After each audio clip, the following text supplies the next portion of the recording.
Warning, the following video consists of a character analysis as well as spoilers to RWBY Volume 7, Chapter 9, even though the chapter has been out for a few days now on the Rooster Teeth main site, both of which are copyrighted material owned by Viz Media, Rooster Teeth, DC Comics, and the late Monty Ohm, all of whom hold the rights to RWBY in one form or another, whether it be digital or paperback streaming. I mean, in the cases of digital video streaming, manga publication, and comic book publication in the cases of Rooster Teeth, Viz Media, and DC Comics, respectively.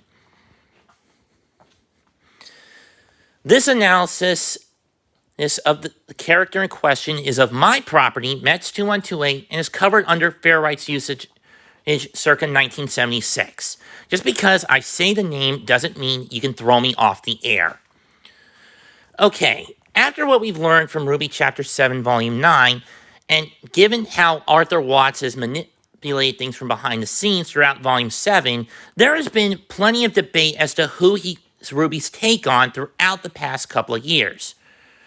Unicorn of War mentioned in Volume 5, given that he was a disgraced Atlesian scientist, she initially believed that he was RWBY's take on a perversion of Dr. John Watson. But then, after Raven exposed him as a disgraced Atlesian scientist,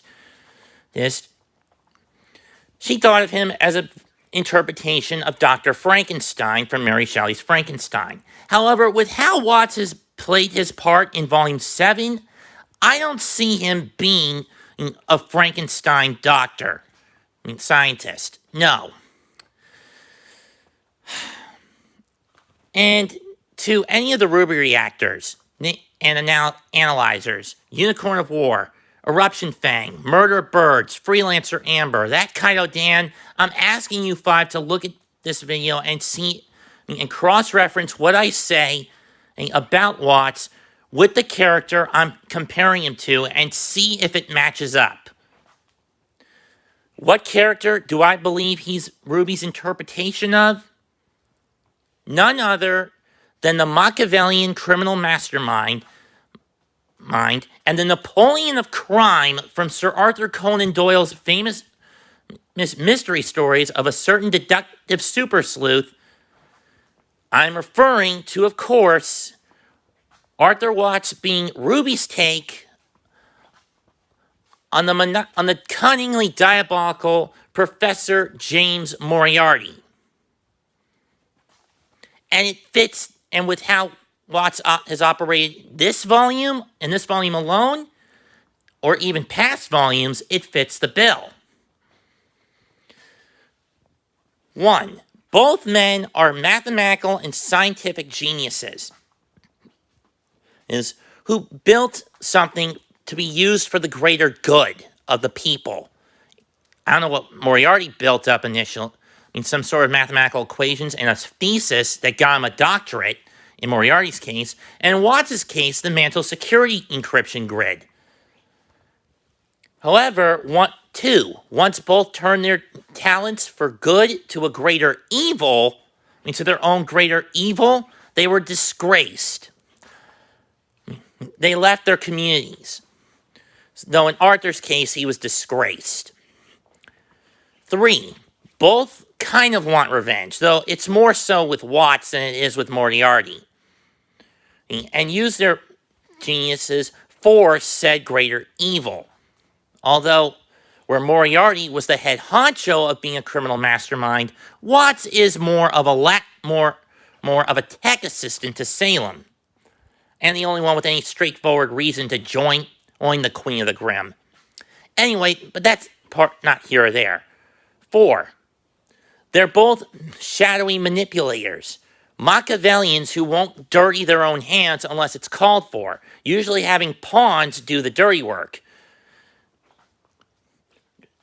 Moriarty had numerous minions that Sherlock would take down one by one, and in Watts' case, he still got Tyrion, but he had Jacques for a brief time.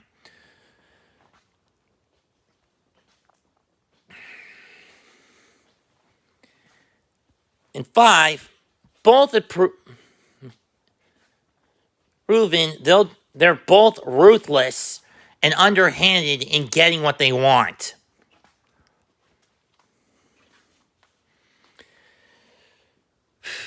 And in my opinion, Moriarty is the one character that matches Watts perfectly, especially with what's going on now. Now that he's out in the open, he's going to have to move fast to get to his next target. What's his next target? In my opinion, it's Penny, not the Winter Maiden. Why Penny? Because he had a hand in it alongside Pietro Polendina and 3 other guys. But how is he going to get control of Penny? Well, he could do it one of 2 ways. 1, kill Pietro and then upload a virus into Penny so he can control her that way. Or 2, and this is probably the least likely given his Machiavellian nature, kill Pietro, then have Tyrion scrap Penny, and then rebuild her himself, and then inject his own aura into Penny's core. But knowing how much of a strain that's put on Pietro over the years, and like I said, given his Machiavellian nature, Watts isn't going to dirty his hands to that extent, if at all. He'll probably go with the former option. Kill Pietro and then hack Penny by uploading a virus into her. Or so he can control her like a puppet. I mean, after all, Penny is Ruby's take on Pinocchio.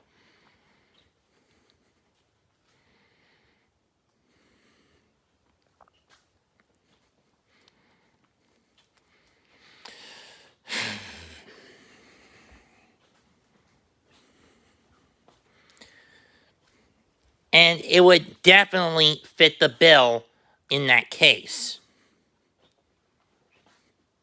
That's all I gotta say about this RWBY rant video.